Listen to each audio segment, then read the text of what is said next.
అనేది అందరం విన్నాము ఇప్పటి వరకు కూడా.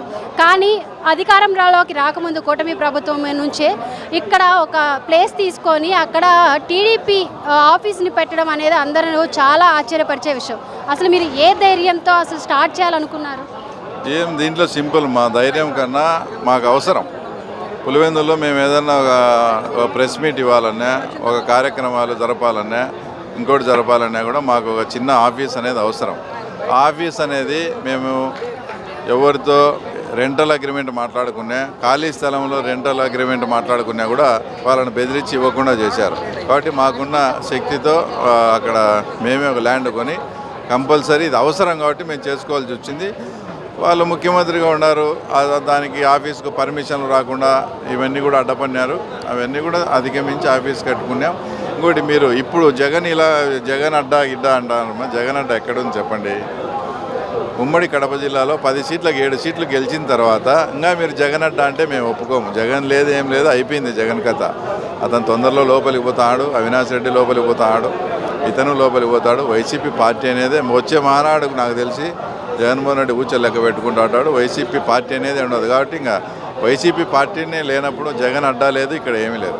అంటే కడపలో నిర్వహిస్తున్నారు కదా, ఇప్పుడు కడపని ఎక్కువగా అభివృద్ధి బాటలో నడిపించాలనేది కూడా చంద్రబాబు గారి ముఖ్య ఉద్దేశం అంటారు.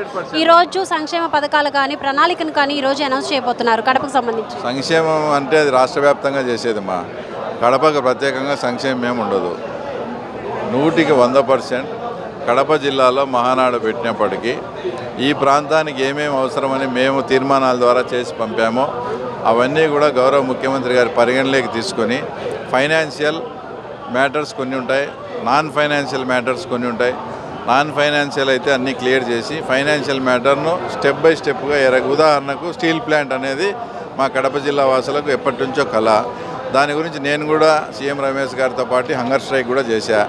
అలాంటి స్టీల్ ప్లాంట్కు ఖచ్చితంగా అంటే దానికి ఒక పూర్తి స్థాయిలో ఎప్పుడు స్టార్ట్ చేస్తారు, ఎన్ని రోజులు కంప్లీట్ అవుతుంది అనేది 100% ఈ మహానాడులో డిక్లేర్ అవుతుంది. అలాంటివన్నీ కాన్స్టిట్యున్సీలకు ఉపయోగపడేటి, జిల్లాకు ఉపయోగపడేటి డెవలప్మెంట్ కార్యక్రమాలు అయితే ఈ మహానాడు కడపలో పెట్టిన సందర్భంగా కడప జిల్లాకైతే ముఖ్యమంత్రి గారు వరాలు ప్రకటించే అవకాశం 100% ఉంది.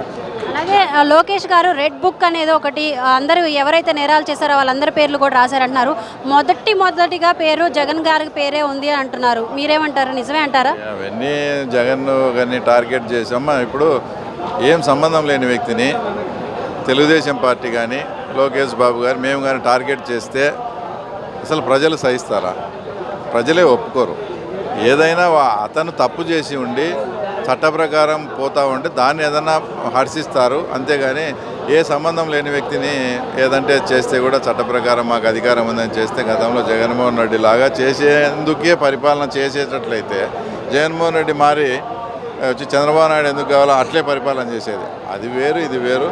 ఈయన ఆ రెడ్ బుక్లో ఫస్ట్ పేరు జగన్ ఉంది. ఇప్పుడు గవర్నమెంట్ వచ్చిన తర్వాత, ప్రభుత్వం వచ్చిన తర్వాత 11 నెలలు అయింది కదా. ఈ 11 నెలల్లో జగన్ రెడ్డిని అరెస్ట్ చేయాలంటే స్టేట్ పోలీసు ఎప్పుడైనా అరెస్ట్, అది కాదు. ఏమి తప్పులు జరిగినాయి, నిజంగా తప్పులు జరిగి ఉంటే చట్ట ప్రకారం వాళ్ళు ఆ పని చేసుకుంటూ పోతారు. దీంట్లో నాకు తెలిసినంతవరకు ఎవరి ఇన్వాల్వ్మెంట్ కూడా ఉండదు. సో ఫైనల్ క్వశ్చన్ సార్, మిమ్మల్ని పులివెందుల ప్రజలు మళ్ళీ ఎమ్మెల్సీగా కానీ ఎమ్మెల్యేగా కానీ చూడాలనుకుంటున్నారు, అది ఎప్పటికీ నెరవేరుతుంది? అదే ముఖ్యమంత్రి